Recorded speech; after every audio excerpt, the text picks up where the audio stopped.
Et bienvenue à tous et à toutes sur la chaîne MM Analyst sur laquelle on va faire des analyses, on va débriefer des combats, s'intéresser à des sujets diversifiés sur le MMA. Donc dans ce format aujourd'hui qui est intitulé Match-up, on va s'intéresser aux enjeux et aux stratégies qui vont pouvoir faire la différence sur le combat Dricus du Plessis contre Khamzat Chimaev pour l'UFC 319. L'idée dans ce format, c'est d'essayer de faire en sorte que ce soit compréhensible pour un maximum de personnes, qui soient initiées ou non au monde du MMA, et pour essayer de démocratiser ce sport tout simplement. Donc sans plus tarder, on va commencer le match-up. Donc pour la présentation des combattants, on a d'un côté Dricus du Plessis qui est le champion actuel de l'UFC contre Khamzat Chimaev, le numéro 3 au classement middleweight, donc des 84 kg. D'un côté, Dricus du Plessis, c'est 23 victoires pour 2 défaites. Il est sur 9 victoires à l'UFC. Face à lui, c'est donc Khamzat Chimaev, 14-0, invaincu, 8 victoires à l'UFC. Au niveau des statistiques des combattants, on a 1m85 pour DDP contre 1m88 pour Chimaev. On a 2 cm d'allonge supérieure pour DDP qui est donc de 1m93. Au niveau du contexte, DDP reste sur 5 victoires, on peut dire, contre des combattants de haut niveau. On peut citer Derek Brunson, Robert Whittaker, Strickland 2 fois et Israel Adesanya. De l'autre côté, Khamzat Chimaev, sur ses 4 dernières victoires, on peut dire qu'elles ont été un petit peu en dents de scie, puisqu'il a gagné d'abord contre Gilbert Burns à la décision. Il a ensuite soumis Kevin Holland au premier round, mais il est retourné à la décision contre Kamaru Usman. Et là, dans son dernier combat, il a soumis Robert Whittaker au premier round par soumission. Au niveau des cotes de paris, Khamzat Chimaev est grand favori à 1,40. Donc on peut dire que c'est à peu près un 65-35 en faveur de Khamzat Chimaev, puisque Dricus du Plessis a une cote de 2,75. Donc selon moi, je dirais que ça reflète pas forcément le combat et qu'on serait plus proche du 60-40, voire du 55-45. Et je vais vous expliquer juste après dans la vidéo pourquoi. Donc au niveau des caractéristiques des deux combattants, Khamzat Chimaev, donc pour ceux qui ne le connaissent pas, c'est un combattant unidimensionnel, l'un des meilleurs, si ce n'est le meilleur lutteur à l'UFC. Il a un très bon sol, c'est un combattant qui réussit 46% de ses amenées au sol. C'est un combattant qui donne tout dès le début du combat. Donc voilà, le premier round, c'est un round qui est très dangereux pour les adversaires de Khamzat Chimaev. Et sa faiblesse, on peut dire qu'il va baisser d'intensité au fil du combat. Et dans ses derniers combats, il a montré qu'il pouvait se fatiguer relativement vite. Bien sûr, quand ça se finissait pas tout simplement au premier round. On sait aussi que même si son point fort, c'est vraiment le sol, il a pu être capable par le passé de finir ses adversaires par KO sur un coup. C'est arrivé à son 3e combat à l'UFC. Donc son point faible, c'est vraiment plus le combat avance, plus il est capable de se fatiguer et de faire baisser ses chances de gagner. De l'autre côté, on a Dricus du Plessis, qu'on pourrait qualifier de combattant peu académique, dont beaucoup de gens disent qu'il fait n'importe quoi, dans le sens où c'est un combattant imprévisible. On sait qu'une des intrigues principales du combat, ça réside dans cela. On se demande vraiment ce qu'il va faire. Est-ce qu'il va potentiellement foncer sur Khamzat Chimaev dès le début du premier round, ce qui pourrait donner une physionomie de combat totalement différente de ce à quoi on pourrait s'attendre. Donc Dricus du Plessis, c'est un combattant qui est très imposant physiquement. Il envoie beaucoup de coups originaux. Il va foncer sur ses adversaires. Il recule très rarement. Et il a la particularité, à l'inverse de Khamzat, d'être plus à l'aise au fil du combat. Donc c'est un adversaire qui va vraiment faire craquer ses adversaires. Il va les avoir à l'usure. Il est très bon donc dans la gestion de l'effort. Et quand les autres se fatiguent, c'est vraiment là que lui, il va se sublimer et vraiment montrer de quoi il est capable. C'est un combat qui est très intéressant pour tous, je pense, les fans de MMA dans le monde entier, parce que tout le monde pense qu'il va y avoir deux scénarios possibles, soit d'un côté Khamzat qui soumet rapidement des DP, ou bien de l'autre Khamzat qui n'arrive pas à terminer des DP dans les 2 premiers rounds, et Du Plessis qui réussit tout simplement à épuiser Khamzat jusqu'à la décision, voire avant par un KO TKO, voire une soumission. On ne sait pas. Je pense que tout le monde a hâte de voir ce combat.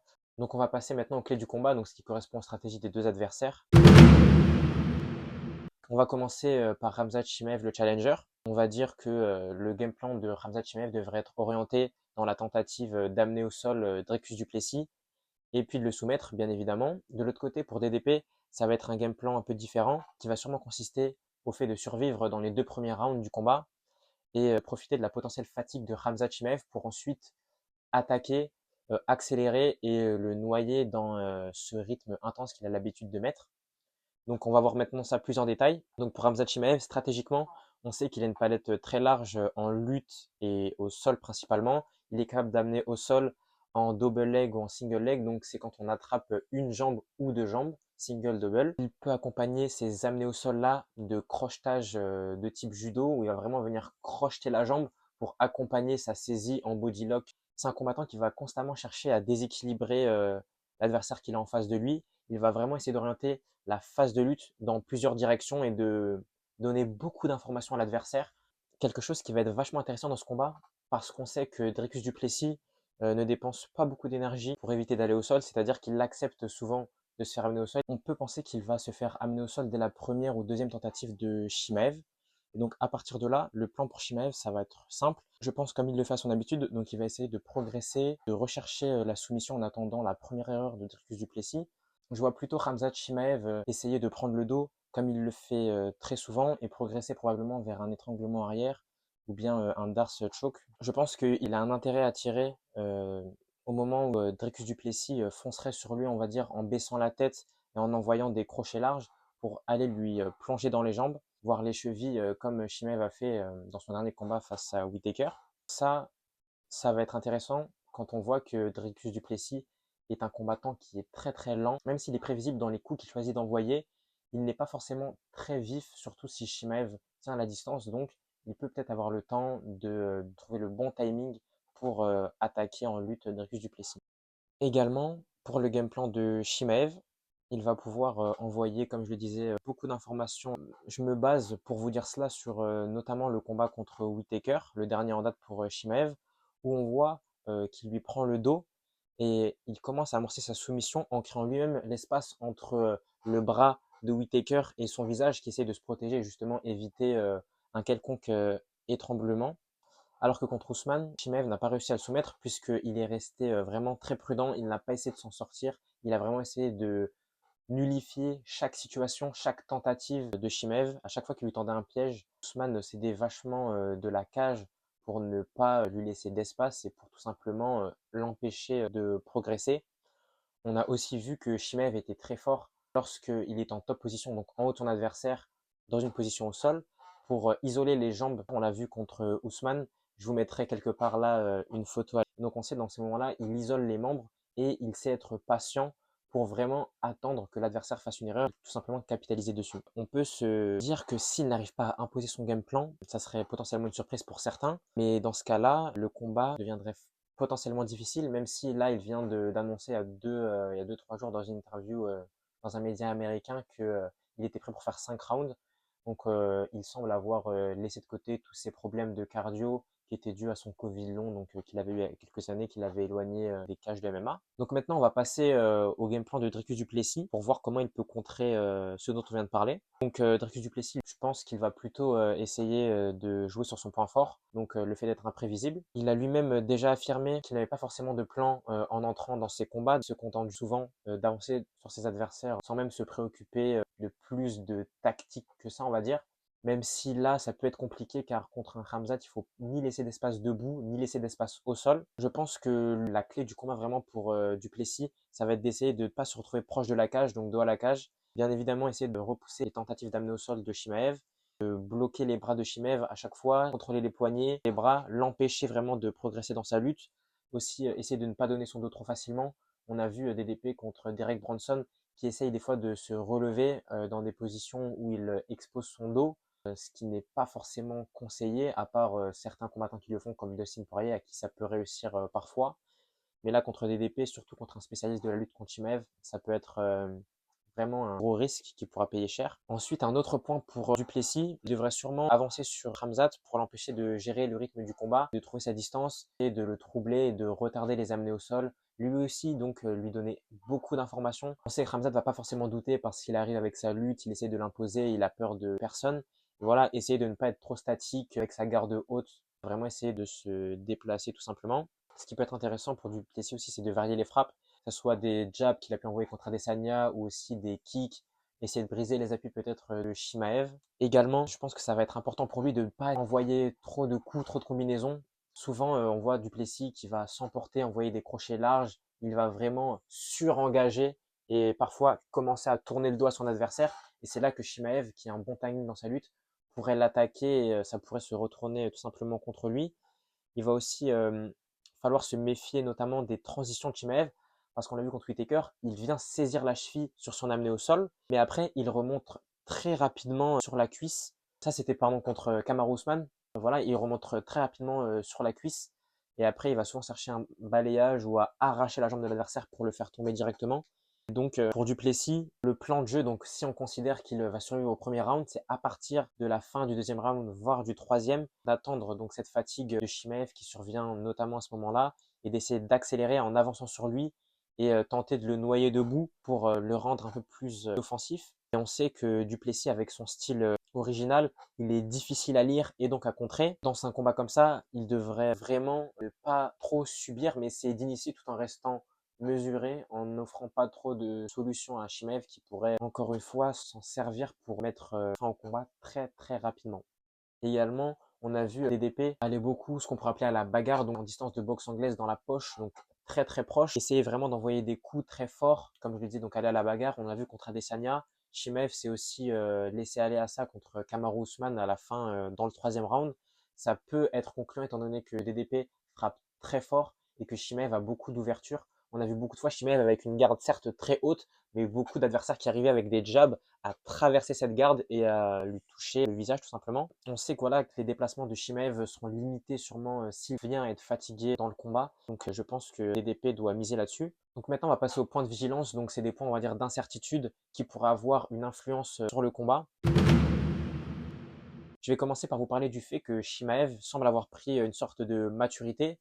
On a vu contre Whittaker qu'il gérait davantage son effort que dans ses combats précédents. On le voit dans le round 1 où il le soumet d'ailleurs, qu'il va commencer à attaquer en lutte très fort, mais il semble être plus patient, se fatiguer moins, comme s'il était, on va dire, à entre 70% et 80% de son effort, où avant, il était vraiment à 100%. On l'a vu contre Kevin Holland avec des scrambles impressionnants. Donc des scrambles, pour ceux qui ne connaissent pas, c'est le fait d'avoir des enchaînements en lutte où les combattants vont tout simplement se retourner par terre. C'est une succession de transitions en lutte et au sol. Et donc, on a vu, donc, comme il prenait peut-être plus son temps, ça pourrait l'aider à tenir plus longtemps dans le combat. Et donc, ça diminuerait la baisse d'intensité qu'il connaît souvent au deuxième, troisième round. Mais bon, comme on parle ici des points de vigilance, on ne sait pas trop, il y a de l'incertitude. C'est un point qui pourrait vraiment influencer la suite du combat. On sait donc que Chimaev a des difficultés de cardio à l'entraînement, enfin plutôt en combat, alors qu'à l'entraînement, il est connu pour s'entraîner plus que tout le monde, pour avoir un cardio vraiment illimité. On a Tsarukyan d'ailleurs, le lightweight, donc 70 kg, qui a dit récemment que Chimaev n'arrêtait pas de s'entraîner, qu'il fallait vraiment le stopper dans son entraînement, sinon tout simplement il était incapable de s'arrêter. On va voir donc dans ce combat s'il arrive enfin à transférer ce point fort qu'il a à l'entraînement en combat, qui pourrait vraiment lui faire tenir tête à Dricus du Plessis et qui changerait le combat. Imaginez-vous si vraiment Chimaev réussit à tenir dans le 3, 4, 5e round, on aurait vraiment un combat potentiellement très serré et il aurait un plan B autre que son plan habituel qui est de chercher la lutte ou sinon devoir subir jusqu'à la fin du combat. On sait aussi que dans son camp d'entraînement, il a démarché, donc là il collabore avec un coach américain spécialisé dans les entraînements d'endurance, dans les Ironman, donc les efforts de longue durée très intenses. Potentiellement, ça devrait l'aider. Il communique beaucoup là-dessus sur les réseaux, donc on peut penser qu'il aura un cardio dont on n'a pas à s'inquiéter et qu'il devrait, comme je l'ai dit précédemment, tenir longtemps. Et il a affirmé qu'il était prêt pour les 5 rounds, donc on attend de voir ça. On espère pour lui, sinon ça risque d'être vraiment compliqué.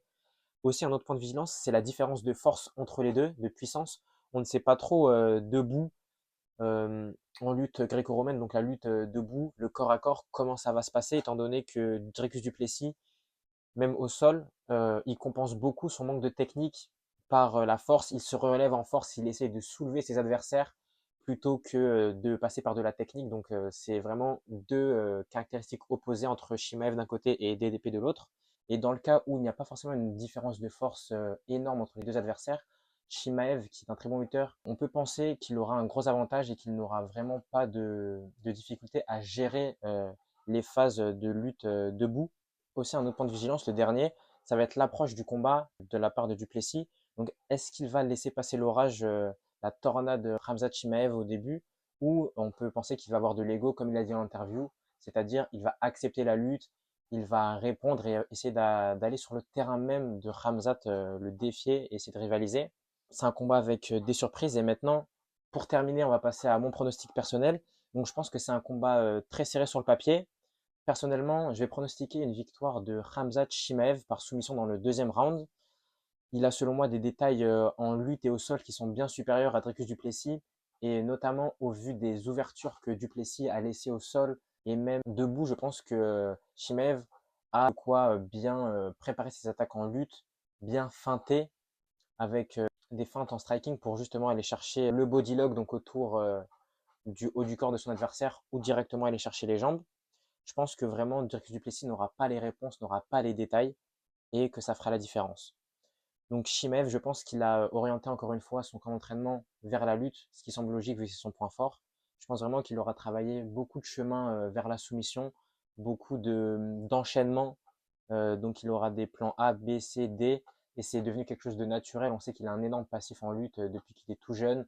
Il a fait des championnats nationaux en Russie où il a terminé sur des podiums. Donc c'est un lutteur vraiment très très précis, vraiment redoutable.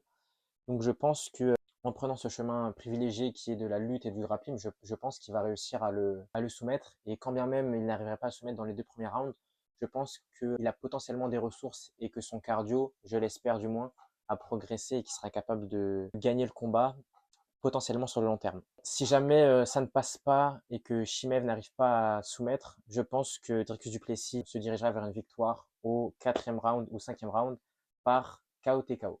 Donc voilà, c'est la fin de mon premier format match-up, cette première analyse sur Dricus du Plessis contre Khamzat Chimaev. Dites-moi en commentaire si vous avez apprécié la vidéo, ce que vous en pensez et si vous voyez gagner tout simplement Dricus du Plessis Chimaev. Moi je vous dis à bientôt pour une nouvelle vidéo.